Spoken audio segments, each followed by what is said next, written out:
నమస్కారం. ప్రస్తుతం మనతో పాటు శ్రీ శుభంకరి సేవా సమితి వ్యవస్థాపకులు, మంత్ర విద్వాన్, దేవి ఉపాసకులు, బ్రహ్మశ్రీ దుగ్గిరాల యాజ్ఞవల్క్య దిలీప్ శర్మ గారు ఉన్నారు. వారితో మాట్లాడిద్దాం. నమస్కారం గురుగారు. నమస్కారం. క్రోధీనామ సంవత్సరం ఉగాది రాశి ఫలితాల్లో భాగంగా మిథున రాశి వారికి ఈ సంవత్సరం ఎలా ఉండబోతుందో తెలియచేయండి. శ్రీ క్రోధీనామ సంవత్సరములో మిథున రాశి వారికి గోచార ఫలితాలు ఈ విధంగా ఉన్నాయి. మిథున రాశిలో ఉండేటువంటి నక్షత్రాలు మృగశిర 3-4 పాదాల వారు, ఆరుద్ర 1, 2, 3, 4 పాదాల వారు, పునర్వసు 1, 2, 3, 4 పాదాల వారు. వీరికి ఆదాయం 5, వ్యయము కూడా ఇదే. రాజ్యపూజ్యం 3, రాజ్యపూజ్యం 3, అవమానము 6. ఈ రాశి వారికి క్రోధీనామ సంవత్సరములో ఆనుకూలమైనటువంటి సంవత్సరముగానే మనం తీసుకోవాలి. వీరికి కొన్ని గ్రహాలు ఈ విధమైనటువంటి సంచారంలో ఉంటున్నాయి.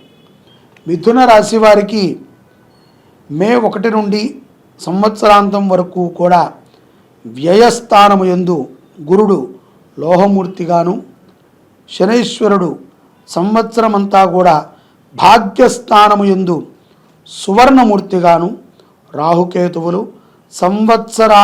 సంవత్సర ప్రారంభము నుండి సంవత్సరాంతం వరకు కూడా దశమ, చతుర్థ స్థానాల యందు తామ్రమూర్తులుగాను సంచరించనున్నారు. శుభముగా వీరికి ఫలితాలని అనుగ్రహించి ఉన్నాయి గ్రహాలు. ధన వ్యయము బాగా చేస్తారు మిథున రాశి వారు. కొన్ని సందర్భాల యందు వీరికన్నా చిన్న వ్యక్తుల చేత తిట్లు తినాల్సిన అవసరము, మాట పడాల్సినటువంటి అవసరం కూడా వస్తుంది. మనోధైర్యంతో ఉండాలి. అలాగే అఖండమైనటువంటి భక్తి మార్గములో వీరు సంచరిస్తారు అన్న విషయాన్ని తెలుసుకోండి. మిథున రాశి వారు చక్కగా భక్తిపరమైనటువంటి ఆలోచనలని పెంచుకుంటూ ఉంటారు. భక్తిపరమైనటువంటి శోధనని చేస్తూ ఉంటారు. శాంతియుతమైనటువంటి విషయాల మీద వీరికి విపరీతమైనటువంటి మక్కువ ఏర్పడుతుంది. ఇదంతా కూడా శని చేసేటువంటి ప్రభావం అని గుర్తించాలి. శని తన యొక్క ప్రభావాలలో భాగంగా ఇటువంటి ప్రభావాలని మానవాళికి అనుగ్రహిస్తూ ఉంటాయి. చాలామంది మిథున రాశి జాతకులు విదేశాలకు వెళ్ళి స్థిరపడాలి అని కూడా ఆలోచన చేస్తూ ఉంటారు.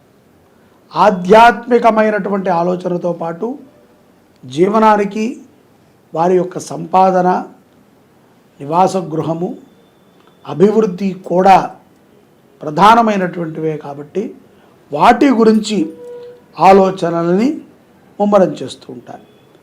గృహోపకరణాలని కొనటంలో మక్కువ చూపుతారు ప్రోద్బలముతో. అంటే మన ఇంట్లోకి ఎవరైనా వచ్చారు, ఏ కుర్చీనో సోఫానో లేదు, వారు గట్టిగా చెప్పడం ద్వారా మనము అవును కదా, కొనాలి కదా అనేటువంటి ఒక ఆలోచనతో మనము మంచి గృహోపకరణాలని ఏర్పరచుకుంటారు. అటువంటి ఆలోచన ప్రోద్బలం ద్వారా వస్తూ ఉంటుంది. ఖరీదైనటువంటి వస్తువులని కూడా మిథున రాశి జాతకులు శ్రీ క్రోధీనామ సంవత్సరంలో సమకూర్చుకుంటారు. అవన్నీ కూడా అవసరం. ఎంతవరకు అవసరమో అటువంటి వస్తువులను కొనటంలో ముందుంటారు మిథున రాశి వారు. వ్యాపారవేత్తలకి చాలా లాభదాయకంగా ఉంటుంది. వ్యాపారములో ఆగస్టు మాసము నుంచి డిసెంబర్ వరకు కొంత చికాకులు ఉన్నప్పటికీ అవి తాత్కాలికమన్న విషయాన్ని గుర్తుపెట్టుకోండి. చికాకులు లేకుండా వ్యాపారము సజావుగా ఏ వ్యాపారము ఎవరికీ సాగదు. వ్యాపారం ఉంటే దానికి తగ్గ కష్టం ఉంటుంది, చికాకులు ఉంటాయి, కాంపిటీషన్ ఉంటుంది. ఇవన్నీ కూడా సర్వసాధారణమైనటువంటి విషయాలే. కాకపోతే కొంచెం దృఢత్వంగా ఉండడానికి ప్రయత్నం చేయాలి. ఎక్కువగా ఈ సంవత్సరంలో తిరగటానికి, యాత్రలు చేయటానికి, మంచి మంచి ప్రదేశాలను చూడటానికి మిథున రాశి జాతకులు తమ యొక్క ధనాన్ని ఖర్చు పెడతారు. కాబట్టి ఎక్కడికైనా మీరు వెళ్ళాలి అని అనుకున్నా, ఏదైనా ప్రదేశం మీరు చూడాలనుకున్నా ముందుగా దానికి సంబంధించినటువంటి ఒక ప్రణాళికను చేసుకుంటాం, కొంత మంచిది, తద్వారా శుభము జరుగుతుంది. మిథున రాశి వారికి గురుడు అక్టోబర్, నవంబర్, డిసెంబర్ నెలలో వక్ర వ్యయరాశిలో సంచార సమయంలో కొన్ని సాంకేతికమైనటువంటి సమస్యలు వాటిల్లేటువంటి సందర్భాలు ఉంటాయి. అవి గృహములో కానీ, వ్యాపారములో కానీ, ఉద్యోగములో కానీ ఆ సమస్యల ద్వారా కొంత మానసిక క్షోభకి గురవుతారు. తప్పదు కదండి, ఎవరికైనా సరే ఇంట్లో బాగోలేదనుకోండి, ఆఫీస్లో బాగుంటుంది అనుకుంటారు. ఆఫీసులో కూడా బాగాలేదనుకోండి, ఇంట్లో ముందే బాగాలేదు, ఆఫీసులో అసలు బాగాలేదు. ఇక ఇవంతా కూడా మనస్సు మీద ప్రభావాన్ని చూపుతాయి. తద్వారా ఒత్తిడిని వారు క్యారీ చేయాల్సి వస్తుంది. మొదటిలో చెప్పిన విధంగా ఈ ఒత్తిడి నుంచి ఆధ్యాత్మికమైనటువంటి ప్రయాణము చేయడం మంచిది. ముఖ్యంగా మిథున రాశి జాతకులు మీకు ధన కటాక్షం ఉంటుంది, చక్కటి పేరు వస్తుంది, మంచి పురోగతిని పొందుతారు. చెడు వ్యసనాలని వదిలేస్తే, వ్యసనపరులు అయ్యారా, వ్యసనాలే మిమ్మల్ని లాగేస్తాయి. మీరు ఎంత చెయ్యండి, ఎంత సంపాదించండి, చివరికి అంతా కూడా బూడిదలో పోసిన పన్నీరు అవుతుంది. అపశృతులని తరచుగా వినాల్సి వస్తుంది. ఏదో ఒక కీడు వార్త ఎప్పుడూ కూడా వినబడుతూ ఉంటుంది. అయినప్పటికీ మనోధైర్యముతో నెగ్గుకు రావాలి. అలాగే కొన్ని సందర్భాల యందు మీ మాటకి చాలా విలువ ఇచ్చేటువంటి వాళ్ళు కూడా మీ మాటని అలా ఒక గడ్డిపూచలాగా తీసి పక్కన పెడతారు. అది మీకు కొంత ఇబ్బందిని కలిగిస్తుంది. అయినప్పటికీ గతాన్ని తలుచుకుని మీరు ముందుకు వెళ్ళటమే తప్ప దాన్ని తవ్వుకుని బాధపడటం అనవసరం. కాబట్టి చాలా జాగ్రత్తగా ఉండాలి. అలాగే ఎలక్ట్రిక్ వ్యాపారములు చేసుకునేటువంటి మిథున రాశి వారికి చాలా లాభదాయకంగా ఉంటుంది. ఎలక్ట్రిక్ సామాన్లు అమ్మేటువంటి వారు, ఆ యొక్క ఈ సంస్థలో ఉన్నటువంటి వారు, ఆ విధమైనటువంటి మార్గంలో ఉన్నటువంటి మిథున రాశి జాతకులకి లాభదాయకంగా ఉంటుంది. ప్రమాదాలు తరచుగా కూడా మీ చుట్టూ వలయంలాగా ఉంటూ ఉంటాయి. ఇప్పుడే కాలికి దెబ్బ తగిలింది అనుకుంటారు, అది తగ్గే లోపల చేతికి దెబ్బ తగులుతుంది, అది తగ్గే లోపల నడుముకి దెబ్బ తగులుతుంది. ఏదో ఒక సమస్య వెంటాడుతూ ఉంటుంది. అయినప్పటికీ ఎంతో ధైర్యముగా, ఎంతో యాక్టివ్గా మీ పనులని మీరు ఆచరణ చేసుకుంటూ చక్కగా మీ జీవనాన్ని గడపటానికి గురుగ్రహం మిమ్మల్ని సపోర్ట్ చేస్తూ ముందుకు తీసుకువెళుతుంది. ఈ విధమైనటువంటి ప్రభావాలన్నీ చాలా ఎక్కువగా మిథున రాశి వారికి ఉన్నాయి. కిరాణా రంగం వారు, ఫుడ్ వ్యాపారం, కిరాణా రంగం, పచారీ కొట్టు వారికి చాలా లాభాన్ని ఇస్తుంది. మంచిగా వ్యాపారాన్ని చేయగలుగుతారు. శాఖలను పెంచేటువంటి ఆలోచనను కూడా శ్రీ శోభకృత్ నామ సంవత్సరంలో, శ్రీ క్రోధీనామ సంవత్సరంలో కిరాణా వ్యాపారస్తులు చేస్తారు. ఈ క్రోధీనామ సంవత్సరంలో ఎన్నో లాభాలు మిథున రాశి వారికి ఉన్నాయి. కష్టాలు ఉంటాయి, దానికన్నా మించినటువంటి లాభాలు ఉన్నాయి. అంతర్మదనంగా మనోధైర్యముతో ఉండటమే ప్రధానమైనటువంటి అంశం మిథున రాశి వారికి. ఈ మిథున రాశి విద్యార్థులకు ఎలా ఉండబోతుంది అంటారు ఈ సంవత్సరం? మిథున రాశి విద్యార్థులకి శ్రీ క్రోధీనామ సంవత్సరములో విద్య మీద చాలా చక్కటి పట్టుత్వమే ఉంటుంది. కానీ ఎక్కువగా మిథున రాశిలో ఉండేటువంటి స్త్రీలకి కానీ, పురుషులకి కానీ, వీళ్ళకి కళ్ళద్దాలు పడేటువంటి సందర్భాలు ఎక్కువ కనబడుతున్నాయి. చాలామంది నేత్ర సంబంధితమైనటువంటి వ్యాధితో కొంత ఇబ్బంది పడుతూ ఉంటారు. పిల్లలు ఎక్కువగా ఇవాళ రేపట్లో చదవాలి కదా, అన్నిటికన్నా మించి మీకు తెలుసు, మీ పిల్లల చదువు కంటే ఎక్కువగా ఫోన్లలో ఉండాలి. ఫోన్లు ఇవ్వకపోతే మీ దగ్గరికి వచ్చేస్తారు పిల్లలు. మీరు ఆడించడానికి టైం ఉండదు కాబట్టి వాళ్ళ మొహాన ఒక ఫోన్ పడేస్తే వాళ్ళు చక్కగా ఫోన్కి ఎలుక్కుంటూ ఉంటారు. మీరు మీ జీవితాన్ని సుఖంగా మీరు ఎలా కావాలో అలా గడిపేయచ్చు. వాళ్ళకు ఒక టీవీ చూపించరు, ఒక పేపర్ చదవటం నేర్పించరు.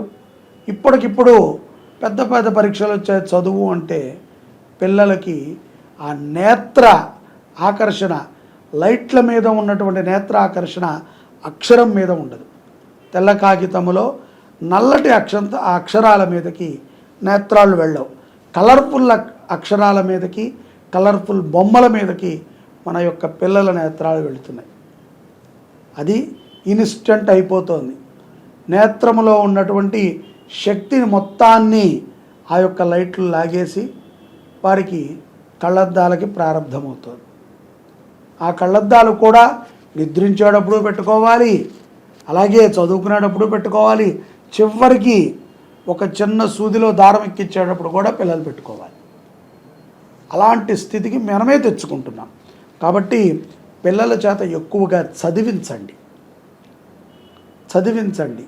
హాయిగా వాళ్ళకి ఆకుపచ్చ పొలాలని వాటిని దర్శనం చేయించండి, చూపించండి. అంతే తప్ప మట్టి మీద నడిస్తే కష్టపడిపోతారు అని అనుకుంటే తర్వాత మీరు ఇబ్బంది పడాల్సి వస్తుంది. పిల్లలకి చాలా బాగుంటుంది, చాలా జాగ్రత్తగా మీరు పెంచగలిగితే. మరి అలాగే ఈ మిథున రాశి రాజకీయ నాయకులకు ఎలా ఉండబోతుంది అంటారు ఈ సంవత్సరం? రాజకీయ నాయకులకి పదవీ కటాక్షము చాలా పుష్కలంగా ఉంది. పదవులన్నీ లభిస్తాయి, కానీ వీరికి శత్రువుల బాధ విపరీతంగా ఉంటుంది. అతి ముఖ్యంగా మిథున రాశిలో ఉన్నటువంటి ఎవరైతే టోటల్గా ఇప్పుడు ఒక 10 మంది మనం కూర్చున్నాం, దీంట్లో మిథున రాశి వాళ్ళు ఒకళ్ళు ఇద్దరు ఉన్నారు, మిగతా వాళ్ళు ఏదేదో రాశుల వాళ్ళు ఉన్నారు. ఈ మిథున రాశిలో ఉత్తమమైనటువంటి పదవుల్లో ఉన్నటువంటి వారు ప్రమాదాలకు గురయ్యేటువంటి అవకాశం. దృష్టి ప్రభావాలు చాలా స్పష్టంగా గోచరిస్తాయి. దృష్టి విపరీతమైనటువంటి దృష్టి. అన్ని ఘోషల్లో కల్లా మనము చిన్న పురుగుని తొక్కితేనే అయ్యయ్యో మన నుంచి పాపం దానికి అపాయం జరిగిందే అని బాధపడేటువంటి ధర్మంలో, సమాజంలో ఉన్నాం.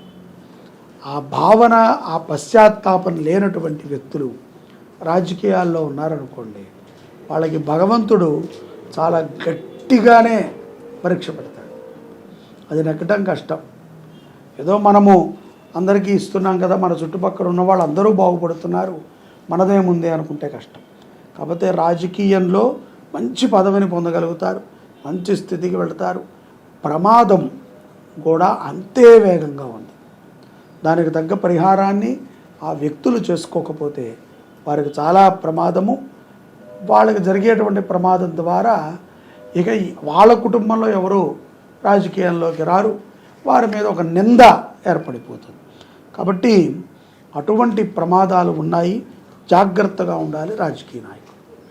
మరి ఈ క్రోధీనామ సంవత్సరం మిథున రాశి వారికి, స్త్రీలకి ఎలా ఉండబోతుంది అంటారు? మిథున రాశిలో ఉండేటువంటి స్త్రీలకి ఆరోగ్య సమస్యలు అధిగమించేటువంటి సందర్భాలు చాలా ఎక్కువగా కనబడుతున్నాయి. సహజంగా ఆరోగ్యంలో దృఢత్వాన్ని పొంది ఉంటారు స్త్రీలు. అయినప్పటికీ కొన్ని సమస్యలు దీర్ఘకాలికంగా ఉంటాయి, వాటిని అధిగమిస్తారు. మనోధైర్యం చాలా ఎక్కువగా ఉంటుంది. అనవసరమైన విషయాలలో వీరికి సంబంధం లేకుండానే వీరిని దూర్చేటువంటి ప్రయత్నం చుట్టుపక్కల వారు చేస్తూ ఉంటారు. చాలా జాగ్రత్తగా ఉండాలి. సహకారము చేయటములో స్త్రీలు ఈ యొక్క క్రోధీనామ సంవత్సరంలో మిథున రాశి స్త్రీలు ముందుంటారు. కానీ కొన్ని అవమానాలు కూడా పడాల్సి వస్తుంది. అవమానము ఆయుధం లాంటిది, దాన్ని మనం మంచిగా స్వీకరించవచ్చు, బాధపడకూడదు. ఎక్కువగా వీళ్ళు ఎవరైనా వ్యాపారం చేస్తే వారికి సపోర్ట్ చేయడానికి ఇష్టపడతారు. ఓనుగా చేయటం కంటే మనం పెట్టుబడి పెట్టి చేతులు కాల్చుకుంటాం ఎందుకులే, మాట సహాయం చేసి వాళ్ళ దగ్గర ఎంతో కొంత మనం పొందుదాం అనేటువంటి ఆలోచనలో ఉంటారు. వారికి చాలా లాభదాయకమే తప్ప నష్టమైతే కాదు. విదేశాలకి ఒంటరిగా ప్రయాణం చేసేటువంటి అవకాశం కూడా మిథున రాశి స్త్రీలకి ఉంది. మరి వీరి వైవాహిక జీవితం ఎలా ఉండబోతుంది అంటారు? భార్యాభర్తల మధ్య సయోధ్య చాలా చక్కగానే ఉంటుంది. కొన్ని సందర్భాల యందు భర్త మాటకి వ్యతిరేక భావనతో భార్య ఉండటం ద్వారా ఏదైనా మానసిక స్పర్ధలు వచ్చి దూరంగా ఉంటారే తప్ప గొడవల దాకా వెళ్ళదు. వీరికి మంచి సంతాన యోగ్యము కూడా ఉన్నది. ఎక్కువగా కుజ ప్రభావం చేత ఈ గొడవలు అవుతూ ఉంటాయి. చెడు వ్యసనాలు ఉన్నటువంటి భర్తలకి ఒకవేళ మిథున రాశి స్త్రీ భార్యగా ఉంటే ఆ భార్యకి కొంత నరకమే. కానీ భర్తని మార్చుకునేటువంటి మనోధైర్యాన్ని కుజుడు ప్రసాదిస్తాడు. సుబ్రహ్మణ్యేశ్వర స్వామిని ఆరాధన చేయటము, మంగళవారం పూట నియమంగా ఉండటం ద్వారా శుభమైనటువంటి అనుగ్రహాన్ని పొందగలుగుతారు. ఈ మిథున రాశి వారు చేయవలసిన పరిహారాలు ఏంటంటారు? వీళ్ళు వేప చెట్టులని నాటడం మంచిది. ఎక్కడైనా సరే వేప చెట్టులని నాటడం ద్వారా చాలా ప్రశాంతతని పొందుతారు. అలాగే సుబ్రహ్మణ్యేశ్వర స్వామిని ఈ సంవత్సరము మొత్తము కూడా మంగళవారము పూట దర్శించటము, సుబ్రహ్మణ్యేశ్వర స్వామి దేవాలయంలో ఆవు నేతితో దీపారాధన చేయటం. అందరూ దీపారాధన చేస్తారు, స్వచ్ఛమైన ఆవు నెయ్యి. మనం తినడానికి 600 పెట్టుకుంటాం, దీపారాధనకి మాత్రం 100 రూపాయలు పెట్టి నెయ్యి కొంటాం. అది కాదు, స్వచ్ఛమైనటువంటి ఆవు నేతితో రాగి పాత్రలో దీపారాధనని సుబ్రహ్మణ్యేశ్వర స్వామి దేవాలయంలో చేస్తే ధన కటాక్షము, మానసిక ప్రశాంతత, పిల్లలకి మంచి చదువు, మంచి ఆరోగ్యము, అలాగే నెగటివ్ ఎనర్జీస్ నుంచి బయటపడి సుఖ సంతోషాలుగా మిథున రాశి వారు క్రోధీనామ సంవత్సరంలో ఉంటారు. ఈ క్రోధి నామ సంవత్సరంలో మిథున రాశి వారికి ఎలా ఉండబోతుంది, అలాగే వీరు పాటించాల్సిన పరిహారాలు ఏంటనేసి చాలా చక్కగా వివరించారు. ధన్యవాదములు.